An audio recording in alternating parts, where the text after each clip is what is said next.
Everyone, स्वागत है आप सभी का काजल शर्मा क्लासेस यूट्यूब चैनल में। आज के वीडियो में जो टॉपिक हम डिस्कस करने वाले हैं वो है ऑब्जेक्टिव टाइप टेस्ट, यानी कि वस्तुनिष्ठ परीक्षण होता क्या है, इस वीडियो में हम डिस्कस करने वाले हैं। तो चलिए स्टार्ट करते हैं। हम सबसे पहले डिस्कस करेंगे मीनिंग, फिर हम डेफिनेशन डिस्कस करेंगे, देन हम करेंगे ऑब्जेक्टिव टाइप टेस्ट के टाइप्स कितने होते हैं, कैरेक्टरिस्टिक्स क्या है, एंड लास्ट में हम करेंगे मेरिट्स एंड डीमेरिट्स। तो चलिए स्टार्ट करते हैं। The use of objective test first started in 20th century, hence they are also called new type test। यानी कि जो ऑब्जेक्टिव टाइप टेस्ट हैं वो सबसे पहले 20th सेंचुरी में स्टार्ट हुए थे और इस टेस्ट को क्या कहा जाता है, इसको न्यू टाइप टेस्ट भी कहा जाता है। From a technical point of view, these tests are more reliable and valid than essay test।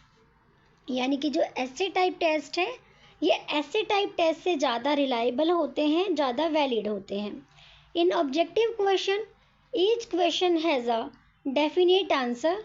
Objective test में क्या होता है, हर एक क्वेश्चन का एक डेफिनेट आंसर होता है। कैसे होता है देखिए, जैसे मान लीजिए हम एसे टाइप टेस्ट से कंपैरिजन करें तो वहाँ क्या होता है, वहाँ एक क्वेश्चन को बच्चा अपने अकॉर्डिंग कई तरह से लिख सकता है, सबके अपने पॉइंट ऑफ व्यू होते हैं।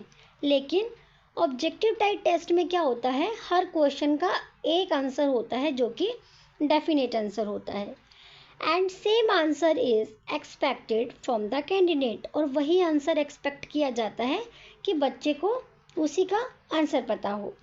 These questions are in the form of small units। ये क्वेश्चन स्मॉल यूनिट्स की फॉर्म में होते हैं। And objective tests were originally invented with the aim of removing the defects of essay type examination। यानी जो objective type test है उसकी एक तरह से फॉर्मेशन क्यों की गई, ताकि जो essay टाइप एग्जामिनेशन में जो प्रॉब्लम थी, जो कमियां थी, जो डिफेक्ट्स थे, उनको दूर किया जा सके।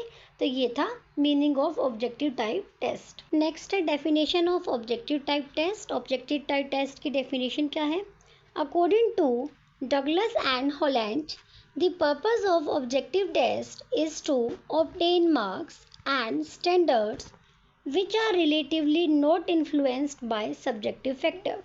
यानी जो डेफिनेशन है जो कि दी गई थी डगलस और हॉलैंड के अनुसार, वो कहते हैं कि जो वस्तुनिष्ठ परीक्षण होता है, यानी जो ऑब्जेक्टिव टेस्ट होता है, उसका मतलब होता है कि एक तरह से आप मार्क्स और स्टैंडर्ड प्राप्त करते हो, यानी आपको मार्क्स और स्टैंडर्ड मिलते हैं। यहाँ पर क्या करते हो, आप सब्जेक्टिव फैक्टर को यूज़ नहीं कर सकते, ना ही इन्फ्लुएंस होता है सब्जेक्टिव फैक्टर।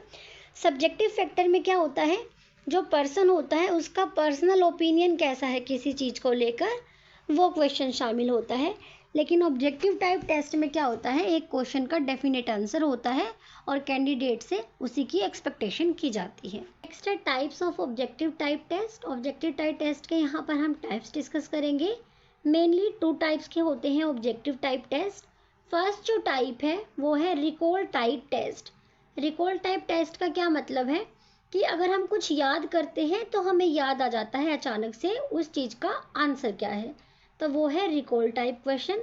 और जो सेकंड टाइप होती है वो है रिकॉग्निशन टाइप, यानी कि आपको थोड़ा सा टाइम लगता है, आपको पहचान करनी पड़ती है। तो 2 टाइप्स होते हैं। इन टाइप्स के भी कुछ सब टाइप्स होते हैं जिसको हम डिस्कस करेंगे। तो फर्स्ट है रिकॉल टाइप टेस्ट। उसका जो फर्स्ट टाइप है वो है सिंपल रिकॉल, यानी कि एक होती है सिंपल रिकॉल कि नॉर्मल आप याद करोगे तो आपको एक तरह से वो चीज़ें रिकॉल हो जाती हैं। These type of question are asked directly to the student। यानी इस तरह के क्वेश्चन स्टूडेंट से डायरेक्टली पूछे जाते हैं। The form of questions is such that their answer are very brief and specific। यानी सिंपल रिकॉल के क्वेश्चन इस तरह के होते हैं जो कि ब्रीफ होते हैं, बिल्कुल शॉर्ट होते हैं और जिसका एक स्पेसिफिक आंसर होता है। यहाँ पर देखिए मैंने एग्जाम्पल भी लिया है आपको समझाने के लिए। फर्स्ट क्वेश्चन है, मान लीजिए आपने किसी से पूछा या आपसे किसी ने पूछा what is the name of the present prime minister of India. तो ये क्या है, सिंपल एक क्वेश्चन है, ऑब्जेक्टिव टाइप है, यानी कि इसका एक ही आंसर होगा। तो क्या आंसर होगा, प्राइम मिनिस्टर नरेंद्र मोदी जी। तो सिंपल सा इसका एक डेफिनेट आंसर है, इसमें किसी का कोई अपना ओपिनियन नहीं है क्योंकि सबको पता है कि इस चीज़ का एक सिंपल एक डेफिनेट और एक ब्रीफ आंसर है। तो ये होता है रिकॉल टाइप क्वेश्चन। इसी का जो सेकंड पार्ट है वो है कंप्लीशन टाइप। कंप्लीशन टाइप मतलब कि आपसे कोई क्वेश्चन पूछेगा तो वो बीच में डैश करेगा, आई मीन कि फिलअप्स जिसको हम बोलते हैं, तो फिलअप्स की फॉर्म में आपसे क्वेश्चन पुट करेगा। For example, the name of the prime minister of India is dash. तो यहाँ पर क्या करोगे, आप आंसर दोगे। यहाँ पर क्या करना है, आपको कंप्लीशन करना है, सेंटेंस को कंप्लीट करना है। तो ये होता है ऑब्जेक्टिव टाइप टेस्ट का ही रिकॉल टाइप क्वेश्चन। नेक्स्ट जो टाइप आती है सेकंड टाइप, वो है रिकॉग्निशन टाइप, जहाँ पर आपको पहचानना पड़ता है। पहचान आप कब करोगे, जब आपको ऑप्शन दिए जाए। तो रिकॉग्निशन टाइप में डिफरेंस ये होता है कि रिकॉग्निशन टाइप टेस्ट में तो आपको ऑप्शन दिए जाते हैं और रिकॉल में आपको खुद से रिकॉल करना पड़ता है, खुद से आपको याद करना पड़ता है। और रिकॉग्निशन में आपको ऑप्शन मिलते हैं या आपको हिंट मिलता है। इसके भी टू टाइप्स हैं, 2-3 टाइप्स है इसके भी, जो हम डिस्कस करेंगे। सो इसका फर्स्ट टाइप है रिकॉग्निशन का मल्टीपल चॉइस क्वेश्चन, जिसको हम शॉर्ट में एमसीक्यूज बोलते हैं। इसके बारे में सभी को पता ही होगा। तो यहाँ क्या होता है, जैसे कि मैंने एग्जांपल दिया है कि आपसे कोई क्वेश्चन पूछा, the largest state in India by population is, कि पॉपुलेशन की नज़र से इंडिया का कौन सा स्टेट सबसे बड़ा है। तो यहाँ पर आप क्या आंसर दोगे, उत्तर प्रदेश। सबको पता है कि अगर हम एरिया वाइज देखें तो राजस्थान, अगर हम पॉपुलेशन वाइज देखें तो उत्तर प्रदेश जो है बड़ा एरिया है। तो यहाँ क्या हुआ कि आपको ऑप्शन मिल जाते हैं, देन आप क्या करते हो, आंसर दे देते हो एमसीक्यूज। फिर आता है alternative response type. Alternative response type में पहले समझ लेते हैं, देन हम इसकी थ्योरी पढ़ेंगे। एग्जाम्पल देखिए, यहाँ पर क्या है, एग्जाम्पल लिया है, if the following statement is correct put check mark, if it is wrong put cross mark. यानी कि आपको एक स्टेटमेंट दे दी है, अगर वो ठीक है तो आपको उस पर टिक करना है, अगर वो गलत है तो आपको उस पर क्रॉस टिक करना है। तो ये होती है ऑल्टरनेटिव रिस्पॉन्स टाइप। मान लीजिए आपको 4 स्टेटमेंट दे दी, चारों में से आपको बताना है कि कौन सी ठीक है कौन सी गलत है। तो आप क्या करोगे, वहाँ पर या तो क्रॉस मार्क कर दोगे अगर वो गलत होगी, तो ठीक होगी तो आप साइन कर दोगे चेक का। तो इसे बोलते हैं ऑल्टरनेटिव टाइप टेस्ट। नेक्स्ट जो पार्ट है रिकॉग्निशन टाइप का, वो है मैचिंग टाइप। मैचिंग टाइप में सभी को पता है, हमने जो हमारे छोटी क्लासेस होती हैं वहाँ पर भी हम मैच द फॉलोइंग करते आए हैं। और इवन हम आज की बात करें तो कॉम्पिटिटिव लेवल के एग्जाम में भी हमको मैच द फॉलोइंग देखने को मिलते हैं, जो कि ऑब्जेक्टिव टाइप टेस्ट का ही पार्ट होता है। फिर आते हैं analogy type question. Analogy type question में क्या होता है कि आपको एक वर्ड दे दिया जाता है जिसको आपको मैच करना होता है उसी के सेम सिमिलैरिटीज़ वाले वर्ड के साथ। तो ये होता है एनालॉजी टेस्ट, जो कि ऑब्जेक्टिव टेस्ट का ही पार्ट होता है। नेक्स्ट हम डिस्कस करेंगे characteristics of objective type test. क्या कैरेक्टरिस्टिक्स होते हैं ऑब्जेक्टिव टाइप टेस्ट के। फर्स्ट कैरेक्टरिस्टिक है the quality of adequate sampling in objective test, यानी जो वस्तुनिष्ठ परीक्षण है उसमें पर्याप्त आपको सैम्पलिंग देखने को मिलती है, जिसको हिंदी में नमूनाकरण कहते हैं। यानी कि क्या होता है, ऑब्जेक्टिव टाइप टेस्ट में एक तरह से सैम्पलिंग होती है। These represent the entire syllabus because their number of question is more, that is the quality of adequate sampling is found in them. यानी कि एक इसकी क्वालिटी, एक कैरेक्टरिस्टिक इसका है कि यहाँ पर क्या करते हो, आपको पूरे सिलेबस का एक निचोड़ आप क्वेश्चन की हेल्प से सेट कर सकते हो, जिससे आप स्टूडेंट का इवैल्यूएशन कर पाते हो। सेकंड कैरेक्टरिस्टिक है lack of subjectivity in objective testing. ये इसका कैरेक्टरिस्टिक है कि ऑब्जेक्टिव टाइप टेस्ट में हमको सब्जेक्टिविटी नहीं देखने को मिलती, उसका लैक होता है। अब सब्जेक्टिविटी का मतलब पहले समझते हैं, तभी आपको पता लग पाएगा कि इसमें कहना क्या चाह रहे हैं। लैक ऑफ सब्जेक्टिविटी, सब्जेक्टिविटी का मतलब होता है, मान लीजिए मैंने आपसे पूछा कि जो इंडिपेंडेंस वॉर हुई, जो लड़ाइयाँ हुई स्वतंत्रता को लेकर, उसको आप अपने ओपिनियन में बताइए कि आपका क्या मानना था, कि उसको कैसे बेटर वे से हैंडल कर सकते थे। तो वहाँ पर आप अपनी सब्जेक्टिविटी रखोगे, यानी कि आप अपना ओपिनियन दोगे। ऑब्जेक्टिविटी में ऐसा नहीं होता, ऑब्जेक्टिविटी में फिक्स आंसर होता है कि इस क्वेश्चन का यही आंसर होगा, फिक्स होगा। लेकिन सब्जेक्टिविटी में आप अपने अकॉर्डिंग अपने व्यूज़ रख पाते हो, तो जो ऑब्जेक्टिव टाइप टेस्ट है उसका करेक्टरिस्टिक ये भी होता है कि यहाँ पर लैक ऑफ सब्जेक्टिविटी होता है। फिर आता है रिलायबिलिटी इन ऑब्जेक्टिव टेस्ट, विश्वसनीयता होती है। बिल्कुल, अगर हम ऑब्जेक्टिव टाइप की बात करें तो जो हमारे कॉम्पिटिटिव एग्ज़ाम्स होते हैं उसमें भी ऑब्जेक्टिव क्वेश्चन देखने को मिलते हैं, तो ये अधिक विश्वसनीय होते हैं, अधिक रिलायबल होते हैं। ऑब्जेक्टिव टाइप टेस्ट है reliability and there is one answer to one question, एक क्वेश्चन का एक ही आंसर रहता है, इसीलिए ये ज़्यादा विश्वसनीय होते हैं, किसी के साथ कोई भेदभाव नहीं हो पाता। फोर्थ करेक्टरिस्टिक है validity of question in objective test, question valid भी होते हैं।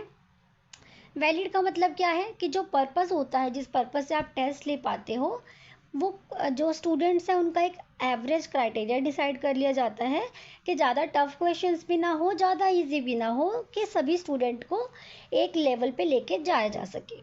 फिर आता है इकोनॉमी ऑफ ऑब्जेक्टिव टेस्ट, एक तरह से जो ऑब्जेक्टिव टेस्ट सेट करते हैं वो इकोनॉमिकली भी काफ़ी सही होते हैं, क्योंकि वहाँ पर क्या होता है, यहाँ पर आपको अलग अलग टीचर्स को पे नहीं करना पड़ेगा कि आप अलग अलग रिटन टेस्ट लेते हो, ऐसे टाइप टेस्ट लेते हो कि जिसको अलग अलग टीचर्स चेक करते हैं। ऑब्जेक्टिव टाइप टेस्ट में एक फिक्स आंसर होता है, OMR शीट पे उस फिक्स आंसर को क्या सेट कर दिया जाता है, और मशीन्स की हेल्प से क्या होता है, जल्दी से जल्दी आपके एग्ज़ाम चेक हो जाते हैं, और जो एक तरह से जो पे हमें टीचर्स को देना पड़ता है वो पे बच जाता है। तो इकोनॉमी यानी कि मितव्ययता, बजट फ्रेंडली भी होते हैं objective type test. Type test क्या क्या इसके मेरिट्स होते हैं या फिर हम एडवांटेजेस बोलेंगे। फर्स्ट है वैलिड, ये टेस्ट वैलिड होते हैं, जैसा कि अभी हमने करेक्टरिस्टिक में भी डिस्कस किया था कि ये टेस्ट वैलिड होते हैं कंपैरेटिवली टू जो ऐसे टाइप क्वेश्चंस होते हैं या जो ऐसे टाइप एग्जामिनेशन होते हैं उनसे वैलिड होते हैं। रिलायबल होते हैं यानी विश्वसनीय भी होते हैं, इन पर हम विश्वास भी कर सकते हैं, बिकॉज क्या होते हैं, elements of reliability are found in this examination. जो ऑब्जेक्टिव टाइप एग्जामिनेशन होते हैं वहाँ पर ज़्यादा रिलायबिलिटी देखने को मिलते हैं, ज़्यादा विश्वसनीय टेस्ट रहते हैं। फिर आता है टाइम सेविंग, टाइम सेविंग होता है, जैसे अभी मैंने आपको पीछे एग्जाम्पल की हेल्प से भी समझाया कि टाइम बचता है, इससे मशीन्स में डायरेक्ट OMR चेक हो जाती है ऑब्जेक्टिव टाइप क्वेश्चन की। नेक्स्ट पॉइंट है no stress on cramming, cramming पर फोकस नहीं किया जाता, जिस भी पर्सन ने समझकर टॉपिक किया होगा वही जो है ऑब्जेक्टिव टाइप टेस्ट को, जो ऑब्जेक्टिव टाइप क्वेश्चंस होते हैं उनको टैकल कर पाते हैं, उनको सॉल्व कर पाते हैं। फिर आएगा सिंपल, एक तरह से ये सिंपल टेस्ट होता है। These examinations are not complex and difficult, ज़्यादा डिफ़िकल्ट भी नहीं होते अगर बच्चे ने कॉन्सेप्ट किए हों अच्छे से। And along with teacher student also understand them easily, यानी बच्चों के साथ साथ टीचर्स भी इस मेथड को ईजीली समझ पाते हैं। नेक्स्ट जो है मेरिट इसकी है इजी टू एडमिनिस्ट्रेट, आसान होता है एडमिनिस्ट्रेट करना, यानी कि जब इसको हम टेस्ट को लेते हैं तो इसका जो एक तरह से हैंडलिंग होती है, एडमिनिस्ट्रेशन होता है, वो इजी रहता है। इजी टू इवेलुएट, इवेलुएट करना भी इजी रहता है, जो कि मैंने आपको एग्जांपल दे ही दिया किस तरह से इवेलुएशन होता है ऑब्जेक्टिव टाइप टेस्ट का। फिर आता है एम्फसाइज ऑन अंडरस्टैंडिंग, एम्फसाइज पर फोकस किया जाता है, क्योंकि ऑब्जेक्टिव टाइप टेस्ट में भले ही क्वेश्चन का फिक्स आंसर हो, लेकिन क्वेश्चन को घुमा के ऐसे पूछा जाता है कि अगर आपने अच्छे से पढ़ा होगा तभी आपकी अंडरस्टैंडिंग की टेस्ट हो पाती है। फिर आएगा no stress on language proficiency, यहाँ पर कोई आपको लैंग्वेज में प्रोफिशिएंट होने की ज़रूरत नहीं है, सिंपल आपको क्वेश्चन के आंसर टिक करने होते हैं। फिर आएगा helpful in guidance program, guidance program में भी हेल्पफुल होता है। Objective and short answer examination help in proper direction and guidance of students. तो ये थे इसके मेरिट्स। नाउ हम डिस्कस करेंगे demerits of objective type test. First है डिफ़िकल्ट टू कंस्ट्रक्ट, अब इसके हम डीमेरिट्स बताएंगे कि क्या क्या इसके लिमिटेशंस है, डिसएडवांटेजेस हैं, कौन कौन सी प्रॉब्लम्स आती है। सो फर्स्ट है डिफ़िकल्ट टू कंस्ट्रक्ट, अब इसको जब हम ऑब्जेक्टिव टाइप क्वेश्चन सेट करते हैं तो इसके कंस्ट्रक्शन में जब इसका हम निर्माण करते हैं तो उसमें प्रॉब्लम आती है। फिर है निबंधात्मक परीक्षाओं की अपेक्षा महंगे, कॉस्टली भी हो जाते हैं कई बार, क्योंकि एक तरह से जो हम मशीन्स की बात की थी जो पिछले एग्जाम्पल में, तो वो भी इतनी सस्ती नहीं होती, तो एक तरह से एक्सपेंसिव भी होते हैं। फिर आते हैं no scope to evaluate creativity, creativity का स्कोप नहीं होता, क्योंकि बच्चा यहाँ पर अपने पॉइंट ऑफ व्यू नहीं रख पाता, क्योंकि ये फिक्स्ड आंसर होते हैं तो बच्चा अपने व्यूज़ नहीं रख पाता, तो क्रिएटिविटी का लैक हो जाता है।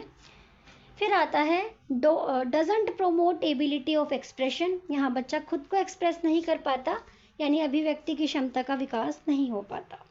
देन है प्रमोट गेस वर्क, यानी कि अनुमान को ज़्यादा बढ़ावा दिया जाता है। जो हम कहते हैं ना कि एक तरह से हम क्या करेंगे, अनुमान लगा लेंगे या फिर गेस कर लेंगे क्वेश्चन का आंसर, तो यहाँ पर उसको भी प्रमोट किया जाता है। नकल की संभावना, स्कोप ऑफ कॉपिंग। अब जो हम कंपेयर करें ऐसे टाइप क्वेश्चन से, तो वहाँ पर जो होते हैं नकल करनी मुश्किल होती है, क्योंकि इतने लॉन्ग क्वेश्चन कैसे आप नकल करोगे, कैसे चीटिंग करोगे। बट ऑब्जेक्टिव टाइप में अगर हम इसकी कमी की बात करें तो ऑब्जेक्टिव टाइप टेस्ट में एक तरह से चीटिंग इजीली हो पाती है। नेक्स्ट है high level mental abilities can not be measured. जो हाई लेवल की मेंटल एबिलिटीज़ होती हैं लाइक थिंकिंग, रिफ्लेक्शन, तो ये सब ऑब्जेक्टिव टाइप टेस्ट में नहीं हो पाता। फिर आएगा स्मृति स्मरण पर अधिक बल। एक तरह से मेमोराइजेशन पर अधिक फोकस किया जाता है, क्योंकि जब बच्चे को फिक्स्ड आंसर ही देना है तो यहाँ पर मेमोराइजेशन पर ज़्यादा फोकस किया जाएगा। नेक्स्ट आएगा उच्च श्रेणी प्राप्त करने पर बल, stress on getting higher grades, यानी ज़्यादा नंबर लेने पर फोकस किया जाता है, ना कि क्रिएटिविटी डेवलप करने पर। यही था ऑब्जेक्टिव टाइप टेस्ट जो हमने डिस्कस किया। वीडियो अच्छी लगी हो, इन्फॉर्मेटिव लगी हो तो like, share and subscribe and comment में ज़रूर बताएं जिस भी टॉपिक पर आप वीडियो चाहते हैं। मैं कोशिश करूँगी इस पर वीडियो बनाने की। Thank you.